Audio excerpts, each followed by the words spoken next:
बसलो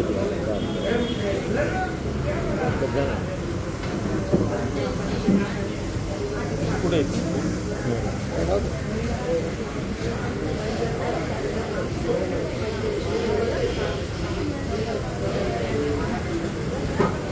सजयति सिन्धुरवदनो देहो यत्पादपङ्कजस्मरणं वासरमणीरिव समसारासन्ना सति विज्ञानं या कुन्देन्दुतुषारहारधवना या शुभ्रवस्त्रामृता या वीणावरदण्डमण्डितकरा या श्वेतपद्मा या ब्रह्माच्युतशङ्कर प्रभृतिभिर्देवैः सदा वन्दिता सा मां पातु सरस्वती भगवती निःशेषदाढ्यापः मूकं करोति वाचालं पुं लङ्घयते गिरिं यत्कृपातमहं वन्दे परमानन्दमाधव नारायणं नमस्कृत्यं नरं चैव नरोत्तमं देवी सरस्वतीं व्यासं देवी सरस्वतीं व्यासं ततो जयमुदीरये वसुदेवसुतं देवं कंसचाणूरमर्दनं देवकी परमानन्दं नं वन्दे जगद्गुरुं गुरुर्ब्रह्मा गुरुर्विष्णु गुरुर्देवो महेश्वरः गुरुः साक्षात् परब्रह्म तस्मै श्री गुरवे नमः। श्रोता वक्ता श्रीराम समर्थ जय जय रघुवीर समर्थ।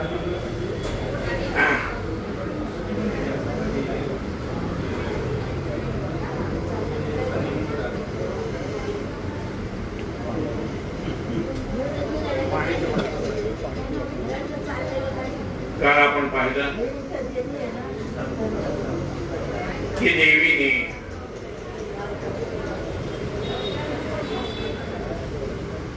रामरायाला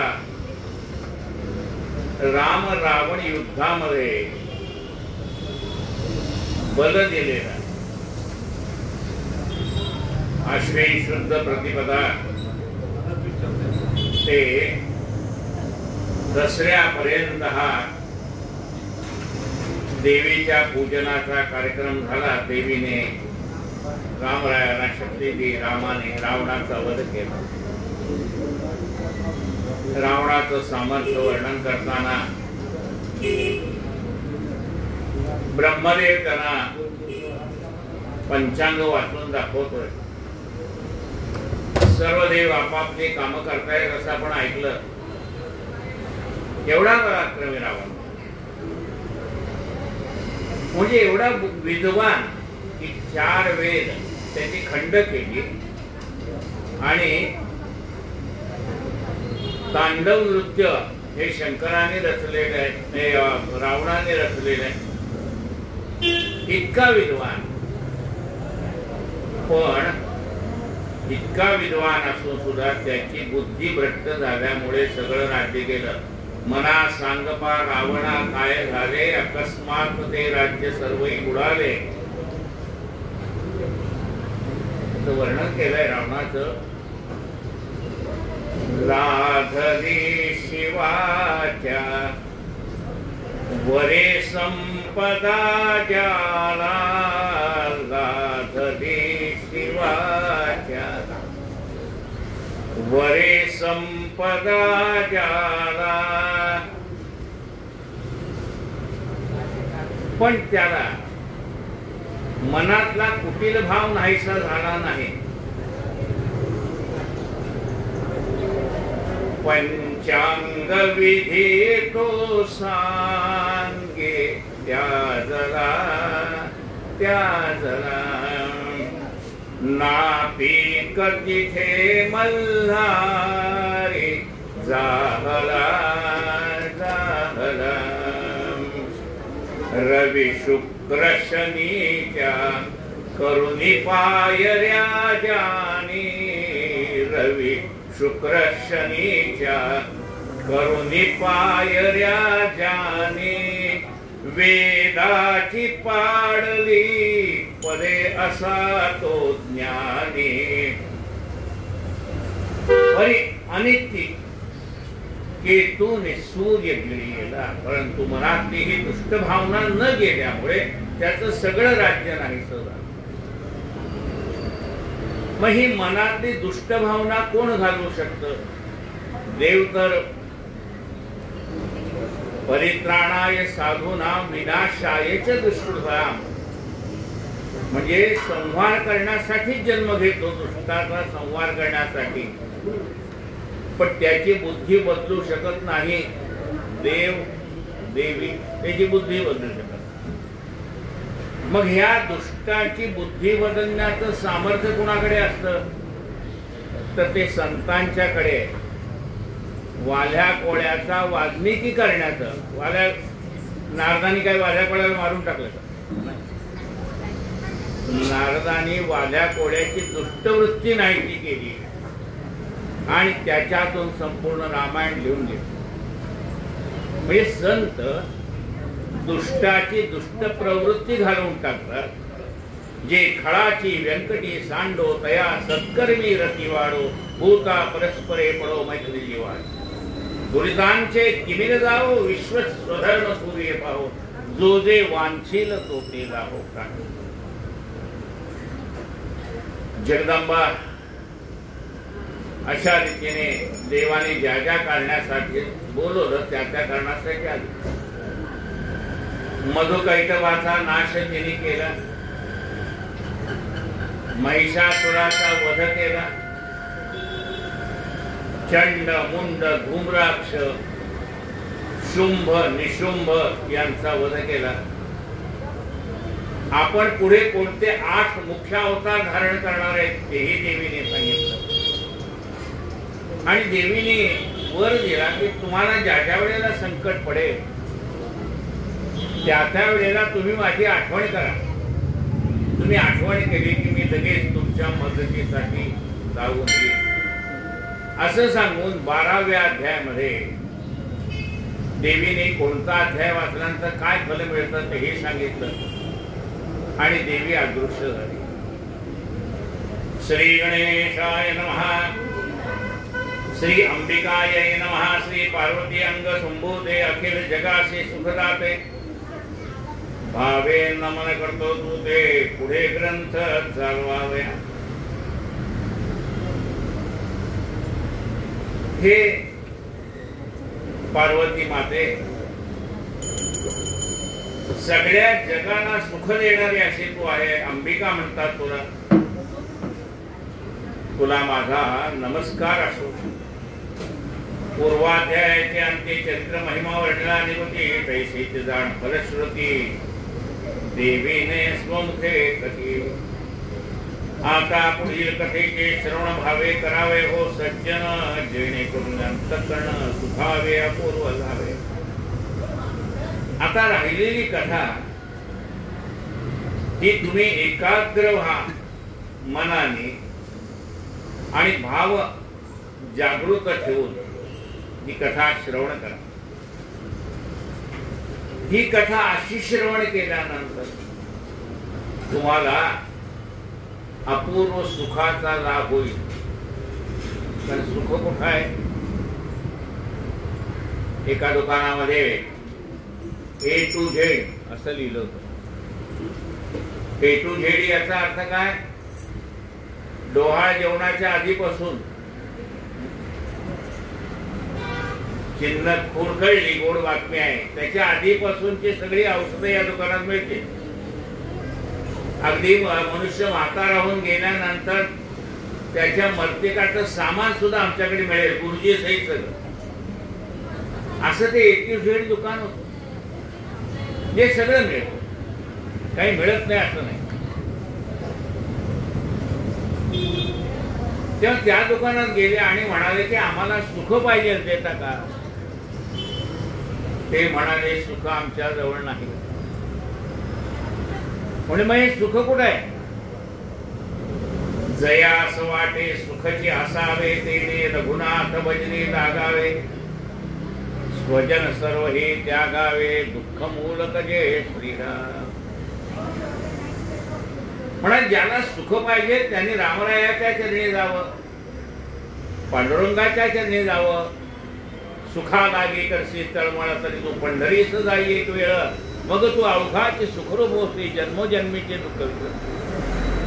हे सुख पाहिजे असेल तर ते भगवंताच्या चरणाजवळ आहे. म्हणून ही जगदंबेची कथा चाललेली, जगदंबा इथं बसलेली आहे, श्रवण करते, मग तुम्हाला अपूर्व सुखाचा लाभ ती देईल, कारण तिच्याजवळच सुख आहे. मेधामणे स्वसा लागून हे देवी महात्म्य केले कथन, या प्रकारचा प्रभाव पूर्ण त्या देवीचा असे की या जगात कधी धारण भगवती विष्णुमाया जाण, जिने ज्ञान केले उत्पन्न अज्ञानही निर्मिले. जी ह्या जगाला धारण करते, पोषण करते, पालन करते, अशी ही जी देवी आहे ती भगवती देवी आहे, विष्णूची माया आहे, तिला वैष्णवी असं म्हणतात. जी ज्ञानही निर्माण करते आणि अज्ञानही निर्माण करते, जी जगामध्ये विषही निर्माण करते, अमृतही निर्माण करते. ताटामध्ये सगळे पदार्थ वाढलेले, कोणते घ्यायचं तुम्हीच ठरवायचंय. बुद्धी पण दिलेली आहे, चांगलं काय वाईट काय. बाबा सुरुची त्या उत्तानपाद राजाला 2 बायका होत्या, एकीचं नाव सुनीती आणि दुसरीचं नाव सुरुची. सुरुची याचा अर्थ मनाला वाटेल ते खावं, मनाला वाटेल ते प्यावं, तोंडात येईल ते बोलावं. हे कुणाचं लक्षण आहे? सुरुची. पण त्यांनी त्रास होतो. वाटेल ते खाल्लं तर काय होईल? डॉक्टरांकडे जावं लागेल. वाटेल ते बोललं तर काय होईल? कोर्ट कचेरीत जावं लागेल. लोक लगेच म्हणतील आपला अपमान केला, अमुक केला, लगेच कोर्ट कचेरी. म्हणजे नीट नाही बोललात तरी शिक्षा आहे, जास्ती प्रमाणापेक्षा जास्ती खाल्लं तरी डॉक्टरकडे जावं लागेल. म्हणून सुरुची सुनीती. सुनीती याचा अर्थ काय? चांगलं बोलायचं. चांगलं बोलायचं याचा अर्थ काय? शुगर कोटेड बोलायचं आहे, सत्यच बोलायचं आहे, पण शुगर कोटेड. म्हणजे औषध कडू असतं पण त्याला वरती साखरेचा मुलामा दिलेला असतो, त्यामुळे वर्ण गोड वाटलं तरी आत ते कडू औषध असतं, ते तब्येत चांगली करतं. तसं कडू म्हणजे काय? गोड. सत्यम वद प्रेम वद याचा अर्थ काय? की बाबा आता एखादा डॉक्टर स्पष्ट सांगेल हा गेलेली केस आहे, आता याच्यातनं काही होणार नाही, जगणार नाही. दुसरा असं म्हणणार नाही, शुगर कोटेड सांगेल, म्हणजे तुम्ही तुमच्या जवळच्या नातेवाईकांना बोलवून घ्या. हा जाणारे म्हणतो का मी शेवटपर्यंत प्रयत्न करतो, आता तुमचं देव देवस्की काय करायचं असेल नवस आहे ते तुमचं तुम्ही करा, मी माझ्याकडनं प्रयत्न करीन. म्हणजे या ठिकाणी शुगर कोटेड म्हणजे सत्यच सांगायचंय पण गोड भाषेत सांगायचंय. सत्यम वद प्रियम वद. ज्ञानही निर्माण करते, अज्ञानही निर्माण करते. तू आणि हा वैश्य जाण तैसे अन्य विवेकी जन तिने मोहिले म्हणून मोहाते तुम्ही पावलं. हे सुरराजा तू म्हण, हा तुझ्या बरोबर आलेला वैश्यवाणी म्हण. तुम्ही दोघही म्हणजे याचं तुझं राज्य शत्रूंनी जिंकलंय तरी तुला काळजी आहे, याचं घरच्याच नातेवाईकांनी दुबाडून हाकलून दिलंय याला तरी घरची काळजी आहे. त्याचं कारण आहे की तुम्ही तिच्या माया मोहात पडलेला आहात आणि म्हणून तुम्ही दुःखी झालेला आहात. तुम्हाला अजून मोह निर्माण झालाय. एवढं तुम्हाला लाथा उक्याने मारून हाकलून दिलं तरी पुन्हा त्याचीच तुम्ही काळजी करताय. त्याचं कारण आहे तिने मोहिले म्हणून मोहात तुम्ही पावला. तिने मोह पाडला म्हणून तुम्ही मोहात पडले. जे का अन्य जे का सकळ जन मायेने मोहिले संपूर्ण त्या मायेचे तुम्ही शरण जावे परमेश्वरीची. म्हणाले ह्या माया मोहात तिनेच मोहात पाडलंय. पण तुम्हाला जर या माया मोहातनं बाहेर पडायचं असेल तर तिला शरण जावं लागेल. जिने मोहात पाडलंय तीच तुम्हाला मोहातनं काढेल. तिला शरण जा. तिला जगदंबा म्हणतात. त्या मायेते तुम्ही शरण जावे परमेश्वरी. ती परमेश्वराची ती शक्ती आहे म्हणून तिला परमेश्वरी असं नाव दिलं. तीस आराधना केवळ नरास देतसे स्वर्गफळ भोगमोक्षाचे काळ देत असे जगदंबा. तिची जर तुम्ही आराधना केली, तिला प्रसन्न केलं तर ती तुम्हाला स्वर्गही देईल, नाना प्रकारचे सुंदर सुंदर भोगही देईल आणि तुम्हाला मोक्षही देईल. देत असे जगदंबा. ती जगदंबा तुम्हाला देईल. मार्कंडेय म्हणे शिष्याचे मेधायसे बोलला उपासी ऐकून त्याच्या वचनाशी काय करता झाला. ममत्व आणि राज्य हरत तेने वैराग्य पावला. मग ऋषी ते करून नमन तपा करणे. सुरत राजा त्याचा मोह नाहीसा झालाय, ममत्व नाहीस झालं आणि त्याच्या मनामध्ये वैराग्य निर्माण झालं. लक्षात घ्या, आपलं भाग्य उदयाला आलं असं केव्हा समजायचं. वैराग्य ते भाग्य निश्चिती. अगस्ती ऋषींना एकदा रामाने प्रश्न विचारलाय. वनवासात असताना अगस्त्य ऋषींच्या आश्रमामध्ये राम गेले होते तेव्हा रामाने अगस्त्य ऋषींना विचारलाय माणसाचा भाग्योदय झाला हे केव्हा ओळखावं. अगस्त्य ऋषी म्हणतात वैराग्य ते भाग्य निश्चित. सगळ्या एवढे 33 कोटी देव आहेत, सगळ्यात श्रेष्ठ देव कोण आहे. रामाने अगस्त्य ऋषींना विचारलं. वैराग्य ते भाग्य निश्चिती. दैवत एक सद्गुरुनाथ. दैवत कोण आहे. आपले सद्गुरु हे दैवत. गुरुर ब्रह्मा गुरुर विष्णू गुरुर्देवो महेश्वरा गुरु साक्षात परब्रह्म तस्मै श्री गुरुवे नमः. आपल्या गुरुसारखं दुसरं दैवत नाही. गुरुची कृपा पाहिजे, त्याशिवाय बाकी काही मिळणार नाही. म्हणजे भगवंत प्राप्त करून घ्यायचा असेल तर गुरुकृपेशिवाय दुसरं काही नाही, केवळ गुरुकृपा. वैराग्य ते भाग्य निश्चिती. दैवत एक सद्गुरुनाथ. शांती सुखाहून सुख दुसरे नसे राघवा. मनाला शांती मिळते त्या शांती सुखासारखं जगात दुसरं सुख नाही. शांती सुखासारखे सुख दुसरे नसे राघवा. म्हणाले डुबणे को अभिमान. जर म्हणले स्वर्गात जायचं असेल तर काय करावं. तरणे को लीनता. तरुण जायचं असेल तर नम्रपणा पाहिजे. नम्र झाला भूता तेने कोंडिले आनंद. नम्रता पाहिजे तर स्वर्गाला जा. तरणे को लीनता डुबणे को अभिमान.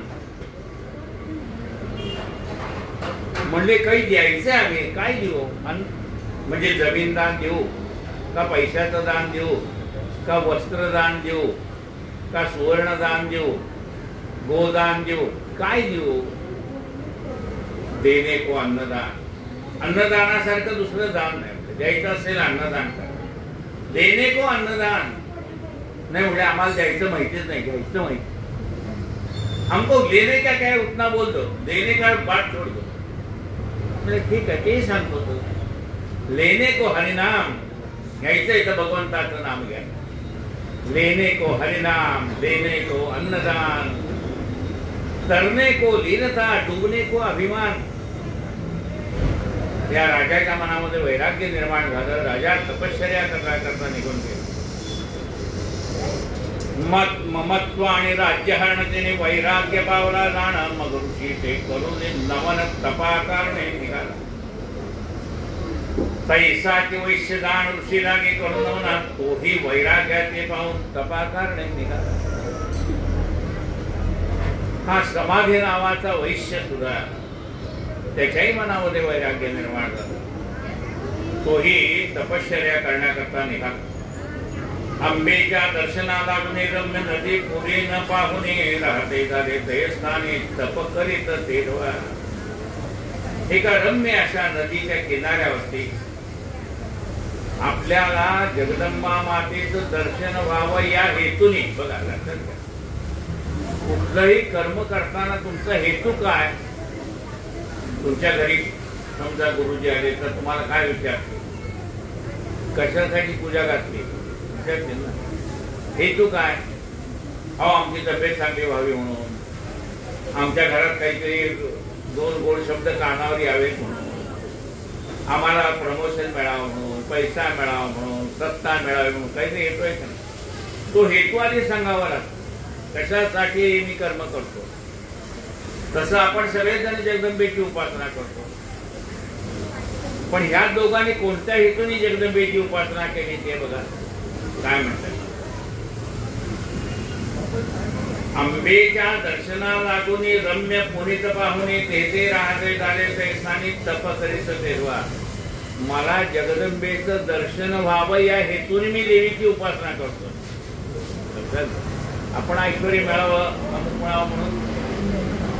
संत तुकाराम महाराजांना एकाने विचारलं, तुम्ही एवढी सुंदर देवाची पूजा करताय. ते म्हणाले, लोकांनी मला चांगलं म्हणावं म्हणून करत नाही. देवाची चाडी आळवावे देवा, देवाच्या प्राप्तीसाठी देवाची उपासना करावी. मी त्या पांडुरंगाच्या प्राप्तीसाठी पांडुरंगाची उपासना करतोय. लोक मला चांगले म्हणून का वाईट म्हणून त्याच्यासाठी करत नाही. देवाची चाडे आळवावे देवा, देवाच्या प्राप्तीसाठी देवाची पूजा करावी, त्याची उपासना करावी. या दोघांनी जगदंबेचं दर्शन व्हावं म्हणून उपासना केली. आता बघा, आपण उपासना केल्यानंतर त्याचं फळ तर मिळणारच आहे. ज्यांना ऐश्वर्य पाहिजे त्याला ऐश्वर्य देईल, ज्याला मोक्ष पाहिजे त्याला मोक्ष देईल, ज्याला पाहिजे ते देईल. जगदंबा देणार आहे. केलेलं कर्म कधीही वाया जात नाही, तुम्हाला मिळणारच आहे. पण काय मागावं हे कळलं पाहिजे ना.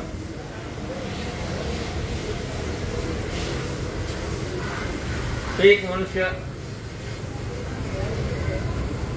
म्हणजे गुराखी समजा, तो गुराखी गुरं राखायला गेला होता आणि तिथे एक छोटस शंकराचं मंदिर होतं. त्या शंकराच्या मंदिरामध्ये देवापुढे लावलेला जो दिवा होता त्याला काजळी चढलेली असल्यामुळे त्या गाभाऱ्यामध्ये दिवा असून अंधार होता. या गुराख्याने ती काडीने काजळी बाजूला केल्यावर तो गाभारा प्रकाशित झाला. प्रकाशित झाल्याबरोबर शंकर प्रगट झाले. लगेच बाळ माग, बाळा तुला काय पाहिजे माग. आता तो गुराखी, त्याला तंबाखू काय येते सवय. हा म्हणलं बरं झालं, बरं मगापासून बघतोय मला चंची आणि थोडी हे असेल तर तंबाखू आणि चुना असेल तर. अरे जगातला नायक तुझ्या पुढे उभा आहे, तू काय मागतो. तर समर्था पुढे काय मागो कळेना, दुराशा मने बैसरी ते ढळेना. काय मागावं देवा पुढे कळत नाही. आपल्याला नाही कळत तर नाही कळत, पण लोकांनी काय मागितलं ते तर बघावं ना. संतांनी काय मागितलं, देव प्रसन्न झाला काय दे.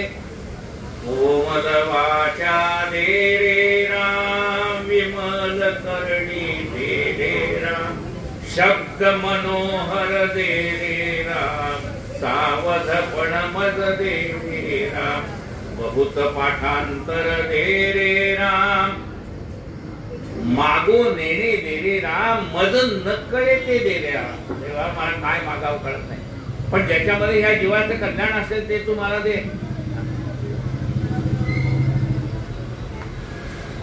अंबेच्या दर्शनाला पुणे रम्य पुरी न पाहुणे राहते झाले ते स्थानिक जप करीते. तो वैश्य आणि रूपणी देवी सुस्तात जप करते. दोघे वाळवंटे निशिती आराधिते. त्या वाळवंटामध्ये हा समाधी नावाचा वैश्य आणि सुरथ नावाचा राजा दोघांनी श्री सुक्ताचा जप करून देवीची उपासना केली. देवीची प्रतिमा महिमय त्या वाळूची देवीची मूर्ती केली. जसं आपण पाहतो पंढरपूरला गेले की लोक काय करतात, तिथं त्या वाळूची शंकराची पेट करतात, त्याची पूजा करतात. चंद्रभागा तिथं आहे, तिथलंच पाणी घ्यायचं त्याला व्हायचं काय.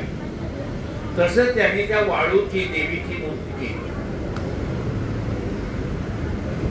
देवीची प्रतिमा महिमयी करून आराधली. त्याने पूजेचे करते झाले पाहिजे. धूप पुष्प धूपाग्नी तपे. कदाचित तिथं नदीच्या कडेला चिकण माती असेल त्याची केली असेल, वाळू असेल बारीक वाळू त्याची केली असेल, पण मृण्मय मूर्ती त्यांनी तयार केली.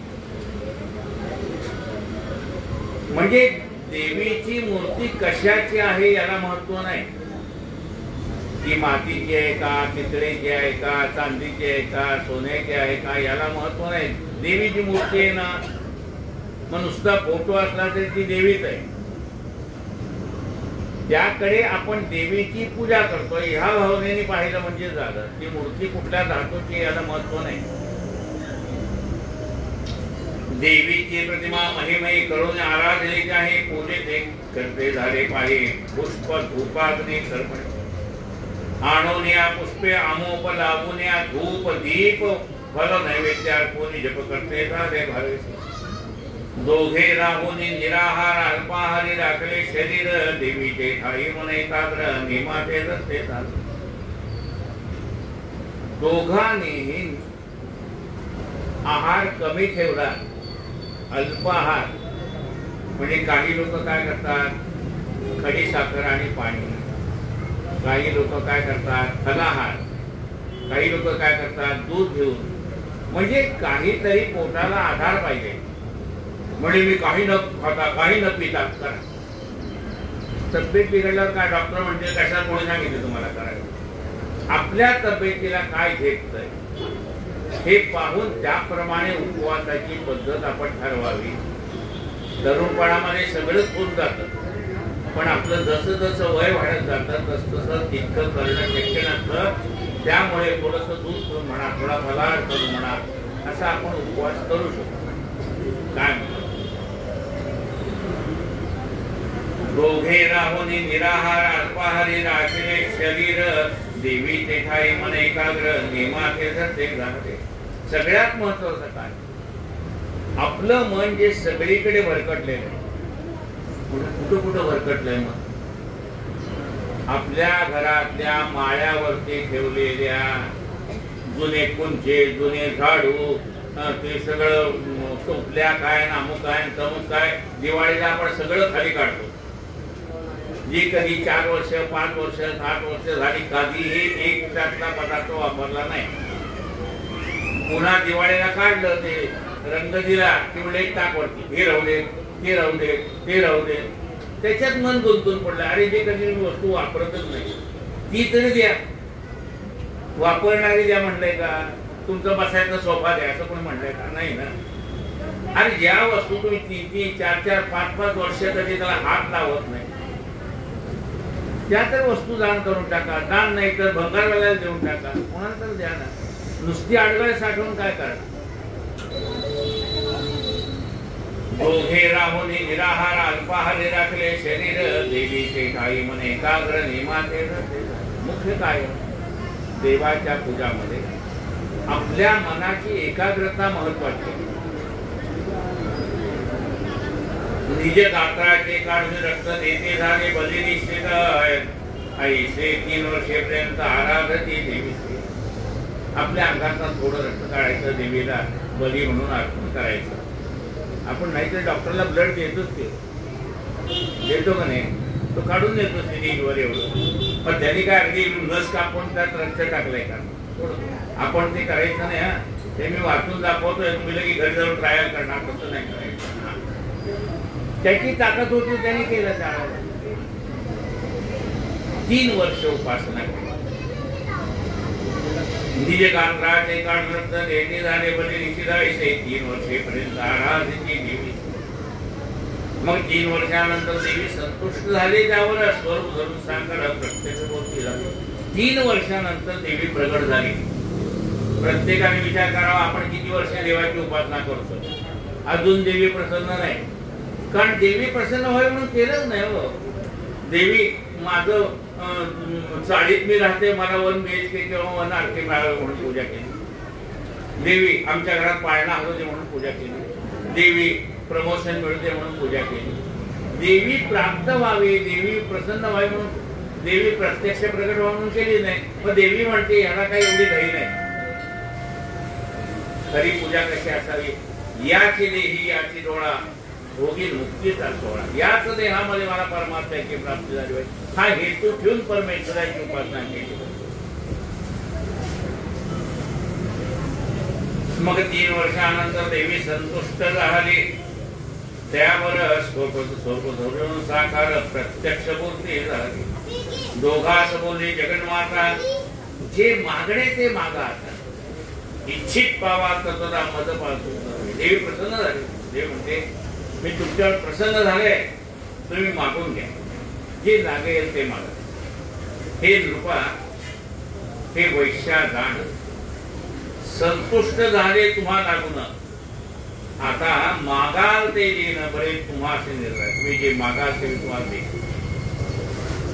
मार्कंडेय म्हणे नृपनंदन मागता झाला देवी लागून, माझे राज्य माझं अर्पण याची जन्मे करावे.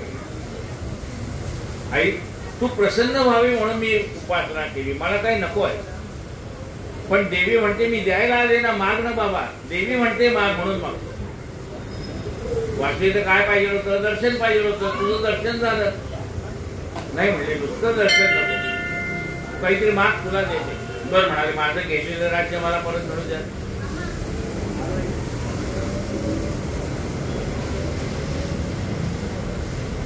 मद द्यावे, माझे राज्य मदार्पणे याची जन्मी करावे. याच जन्मात मला राज्य दे, म्हणजे मला पुन्हा राज्य करता आलं पाहिजे. मद कारणे द्यावे बळ, राज्य दिले आणि मला राज्य चालवता येत नसेल तर काय उपयोग आहे? ते राज्य चालवण्याची ताकद पण पाहिजे ना. मद कारणे द्यावे बळ, मारीन शत्रुशी तात्काळ तैसे त्यांच्या सैन्य सकाळ निर्गाळी रक्षणाचे. ज्या ज्या शत्रूंनी माझ्या राज्यावर हल्ला केलेला आहे, मला बेदखल केलेला आहे, त्या सर्वांचा मी निपात करेन. एवढी शक्ती एवढं बळ मला तू दे. आणि अन्य जन्माचे काही मद राज्य द्यावे, सर्वही कोटी कल्प केल्या पाहिजे राज्य माझे न झाले. याच जन्मी राज्य पाहिजे असं नाही, जितके जन्म मला मिळतील त्या सर्व जन्मामध्ये मी राजाच व्हावं, मला अढळ असं राज्य दे. सर्व हा ब्रह्मांड गोळ नाश पावल्या सकळ, माझे राज्य क्षय कधी काढी नजावे. हा संबंध ब्रह्मांड गोळ नाहीसा झाला तरी माझं राज्य राहील. म्या अमर असावे निश्चिती, मला मरण नको. म्या अमर असावे निश्चिती, माझी कधी न भंगावी स्मृती. पण म्हणाले मला तू 100 वर्षाचं म्हणा 1000 वर्षाचं आयुष्य देशील,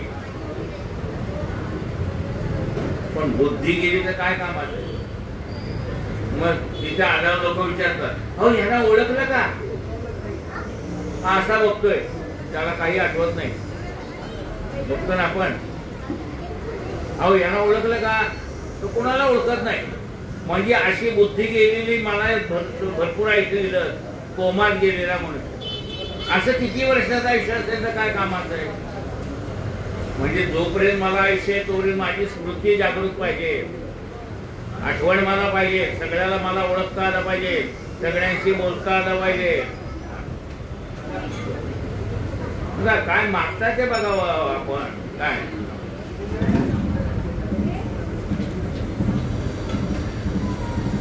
माझी कधी न भंगावी स्मृती, मला कधी विस्मृती होऊ देऊ नको.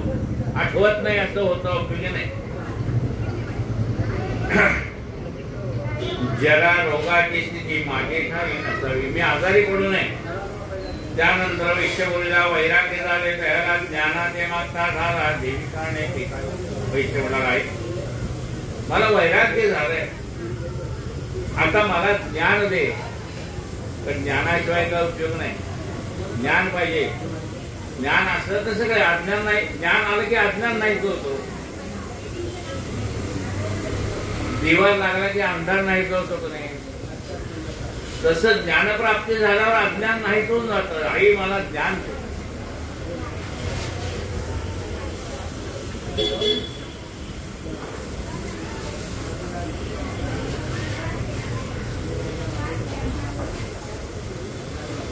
फार सुंदर मागितले आहे का. त्यानंतर वैश्यवरीला वैराग्य झाले, तयाला ज्ञानाचे मागता झाला, देवी कारणे संगरहित द्यावे ज्ञान, मला कुठल्याही गोष्टीत गुंतवू नको.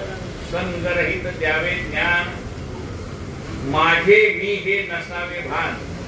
हे सगळं माझं आहे आणि हे सगळं मी केलंय असा विचार माझ्या मनात याचा उपयोग नाही. म्हणून पावस्य स्वरूपानंद आहेत त्यांनी देवाकडे काय मागणं मागितलंय. मी माझे मावळो सर्व, तू तुझे हो. मी केले आणि हे माझं आहे हा माझ्या मनातला भाव नाही होऊन जाऊ दे.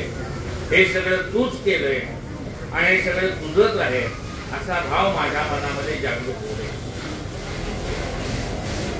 संगरहित द्यावे ज्ञान, माझे मी हे नसावे भान.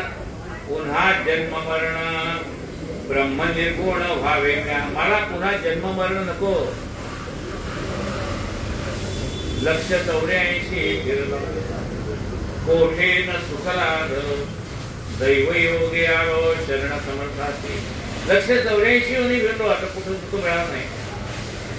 मला हे जन्मही नको मरणही नको.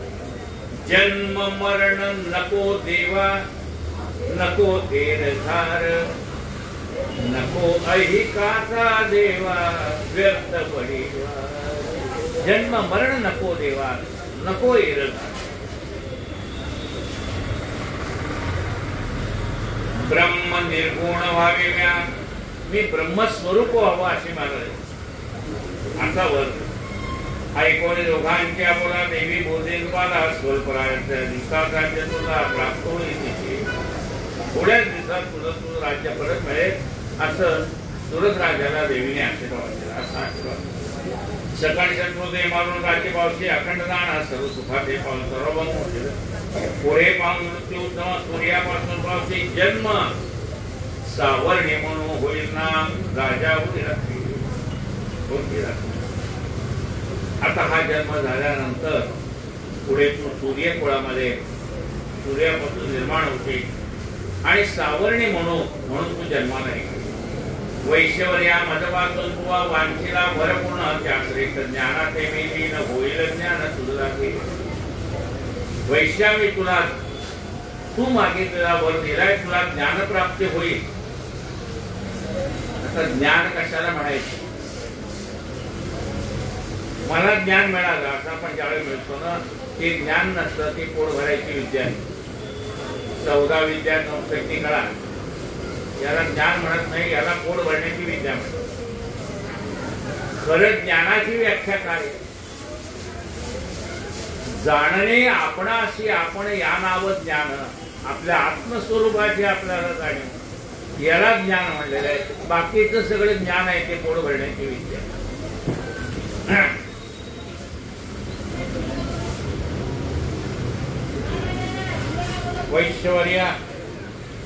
वैश्यवर्या मधपासून तू वांछिला भरपूर्ण ज्ञानाचे गेलीन होईल ज्ञान तुझं. ते ज्ञान झाल्यानंतर तुला काय होईल. तुझ्या मनातला अहंकार जाईल, तुझ्या मनातलं ममत्व जाईल, मी माझं हे सगळं मावळून जाईल. अहंकार म्हणजे ज्ञान प्राप्त झाल्यानंतर मनुष्य कसा वागतो ते पण लक्षात घ्या. अहंकार त्याचा निघून जातो, ममत्व निघून जात. अहंकार ममत्व दान तुझे जाईल निर्गुण समाधी लागून ब्रह्मपूर्ण जीवनमुक्त होतील. समाधी अवस्थेचं ज्ञान प्राप्त होईल, जीवनमुक्त होतील. मार्कंडेय म्हणे शिष्याची जे जे इच्छिले ते अनिवार्य तदनुसार वर्तोदासी देखी झाली जगदंब. भक्ती करून दोघे सविती तो गुप्त झाले भगवती दोघे पावोनी वराप्रती धन्य होते झाले. अशा रीतीने दोघांना इच्छित वर देवीने दिलाय आणि देवी अदृश्य झाली.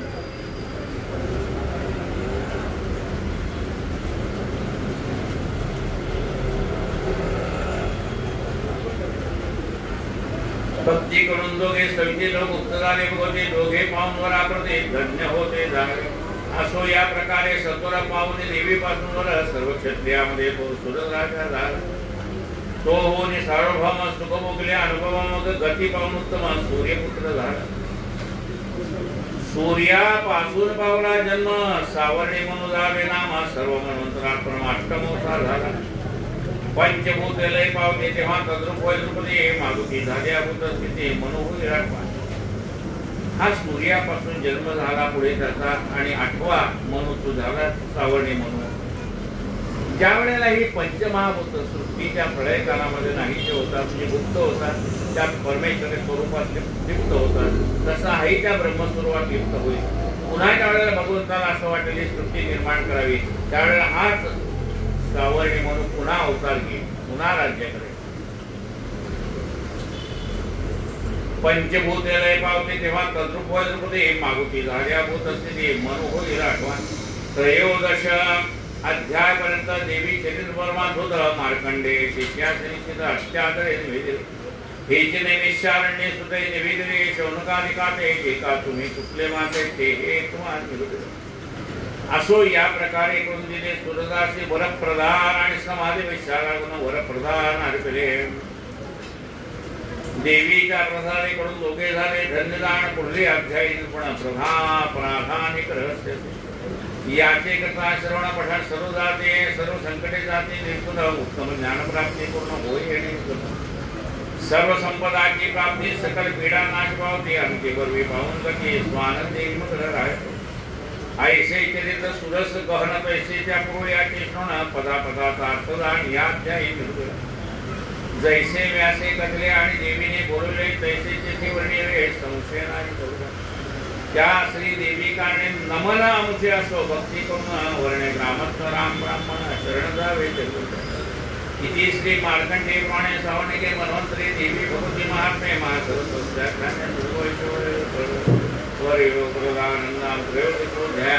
श्री जगदंबार्पणमस्तु. श्री कृष्ण गोविंद हरे मुरारे हे नाथ नारायण वासुदेव. श्री कृष्ण गोविंद हरे मुरारे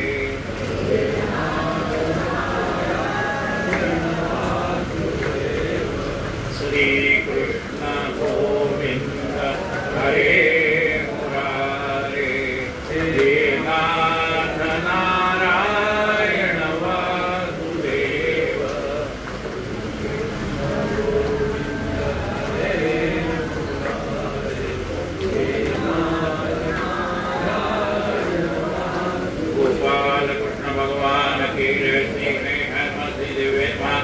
जय अखिलार्धनायक भगवती जय नाथ रामस्मरण चित्ती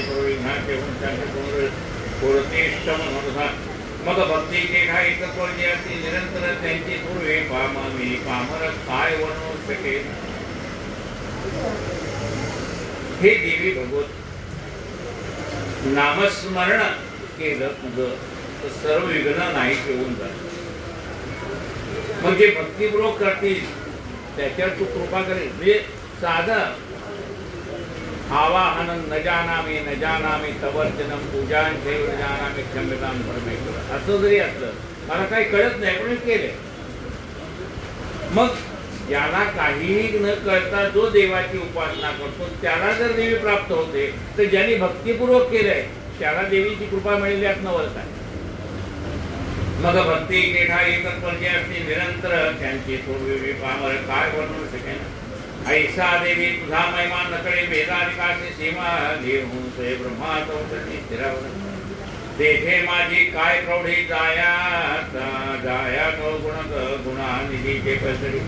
तरी तुझी दास मुखे आवडी कथावरली दयाळे. असो पूर्वाध्यायाचे शेवटी जाण सुरस वैशा राहते वर्गदानाचा प्रधानी प्रस्तुत वर्णिले सुरस. शौनक बोले सुतासे शेषवसे मार्कंडेयाचे संशेकाचा आलामासे तो तुम्हासे निरूपित. मेधा ऋषीची पुतना सुरस वैश्य गेले तपा लागून 3 वर्षे आराधना केले त्याने देवीचे. देवी प्रसन्न होऊन देवी होऊन प्रसन्न राज्य दिले रूपा लागून वैश्यास देऊन पर्वज्ञान धन्य केले दोघेही. ही कथा ऐकली पूर्णपणे संशय झाला उत्पन्न कैसे करावे आराधना तयार कैसे देव दिले. ते म्हणाले त्यांनी 3 वर्ष उपासना केली त्याला देवी प्रसन्न झाली खरंय, पण त्यांनी कशी देवीची उपासना केली ते सांगा. स्वामीने हे कृपा करून आम्हास करावे दिलं नाही. कोणी शौनकाचा प्रश्न तुझं बोलता झाला. तुम्हा ऐसेची सुरते प्रश्न केला मेधा ऋषी ते म्हणे ऋषीवल्या कृपा मुळे प्रश्नानुसार सांगावं. चंडिकेचे अष्टावतार आम्हाला वर्णनेसागर परिचयात खोट खोट स्वभाव प्रयत्नात होणार. तुम्ही चंडिकेचे 8 अवतार आम्हाला सांगितले, पण त्यात प्रत्येकीचा स्वभाव वेगळा. हे सांगावे आम्हाला व महादेवीचे स्वरूप पूर्ण पूजावयाचे योग्य कोण ते आम्हाला. कोणत्या विधीने कोण आराधावे स्वरूप पूर्ण सर्व सांगावे आम्हाला याचे तुम्ही आहे. ऐकून ऋषी बोले वचन राजा हे श्रेष्ठ सत्य जाण आणण्याचे करू नये होता ऐसे वनवे प्राण. परंतु तू आहेशी भक्त म्हणून सांगतो निश्चित नाही की आवाजची निश्चित सुरुदानी झाला. आपल्याला आलेले अनुभव कुणाला सांगू नयेत असं म्हणतात. त्याचं काय कारण आहे की ज्याची देवावर श्रद्धा नाही, जो नास्तिक आहे त्याला आपले अनुभव सांगू नये. तर तुम्ही कितीही अनुभव सांगितले तरी त्याच्यावर त्याचा विश्वास बसत नाही. मग अनुभव कोणाला सांगावे? जो देवाला मानतो किंवा जे गुरुस्थानी आहेत ज्यांना आपल्याला आलेले अनुभव आपण सांगू शकतो. बाकीच्यांना सांगू नका. ज्याची श्रद्धाच नाही त्याला मी किती जरी सांगितलं मी एवढं देवाचं करतो म्हणून मला कल्याण झालं, त्याचा विश्वास बसत नाही.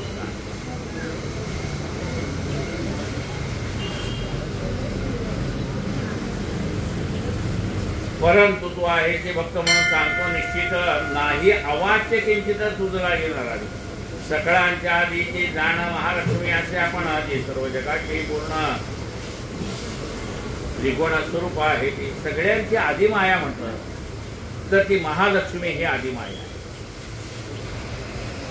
सकळांच्या आधीची जाण महालक्ष्मी असे आपण सर्व जगाची ईश्वरी पूर्ण त्रिगुण स्वरूप आहे. ती त्रिगुण स्वरूपे वर्णिली परी मुख्य सात्विकी बोलले देवता स्वरूपे उत्पन्न झाली लक्ष रूपाची.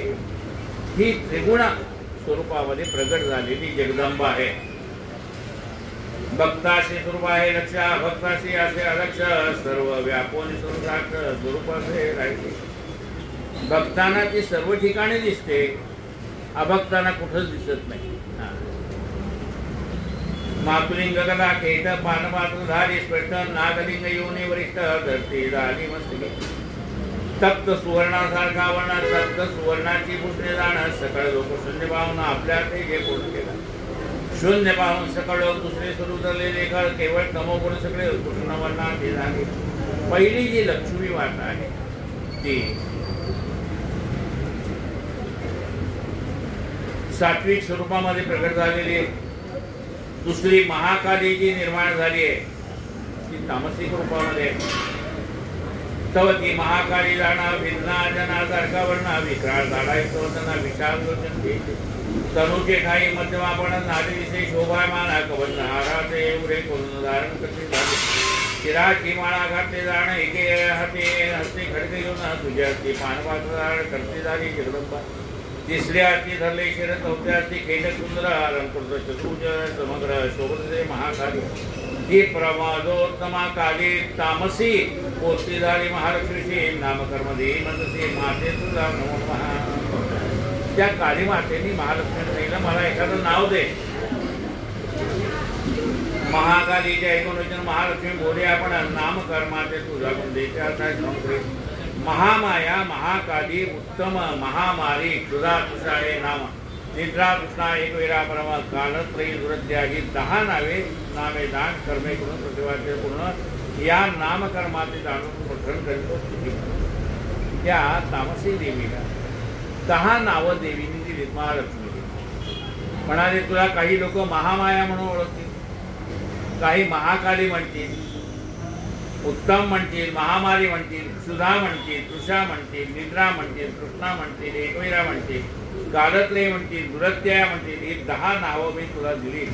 या 10 नावांपैकी तू कोणत्याही एका नावाने तुला भक्त ओळखते।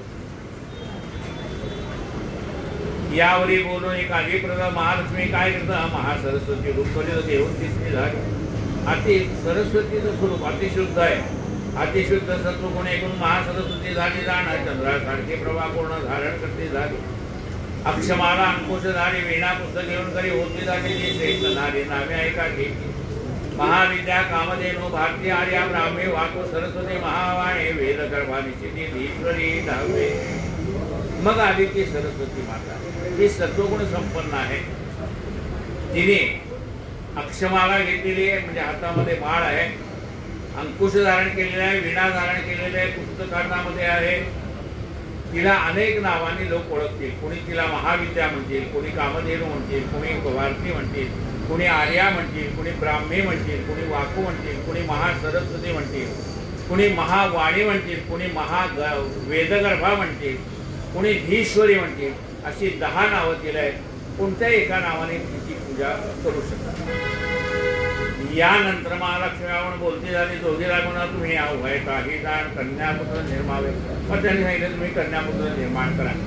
त्या दोघीचे ऐसे म्हणून स्वयं महालक्ष्मी आपण कन्यापुत्राचे आपणापासून निर्मिती झाली तत्काळ। मग महालक्ष्मीने आपल्यापासून कन्यापुत्र निर्माण केले। तो पुत्र तो ब्रह्मदेव दान कन्या ती लक्ष्मीचं गुण त्या दोघांचे नामाविधान कीर्ती झाली जगदंबा। राहिलेला कथा बोलली आहे कायेन वाचा मनसेंद्रियर्वा बुद्ध्यात्मना वा प्रकृती स्वभावा करोमि यज्ञं सकलं परस्मै नारायणायति समर्पयामि। अच्युतं केशवं रामनारायणं कृष्ण दामोदरं वासुदेवं श्रीधरं माधवं गोपिका वल्लभं जानकी नायकं रामचन्द्रं भजे। हरे राम राम राम हरे हरे हरे कृष्ण कृष्ण कृष्ण हरे हरे हरे राम राम हरे हरे हरे कृष्ण कृष्ण कृष्ण हरे हरे। जगदंबा माता की जय। उद्या 4 ते 5:30 चालेल बरं। मग उद्या घ्यायचं ना तासभर, उद्या तासभर घ्यायचंय ना 4:30 ते 5:30। उद्याची कथा 4:30 ते 5:30 राहील 5 ते 6 पुढे तुम्ही म्हणाल मला काय 4:30 ते 5:30 उद्या कथा होईल। 4:30ला मोकळं होत आहे। तुम्हाला थोडं यायला वेळ होईल पण कथा का चालू होईल तुम्हाला घरून यायला थोडा वेळ होईल बरोबर ना। पण कथा 4:30ला सुरू होईल ना 4:30 ते 5:30 येऊ आणि तुम्ही या सगळं आलेले हे वाळायचं जगदंबा माता की जय।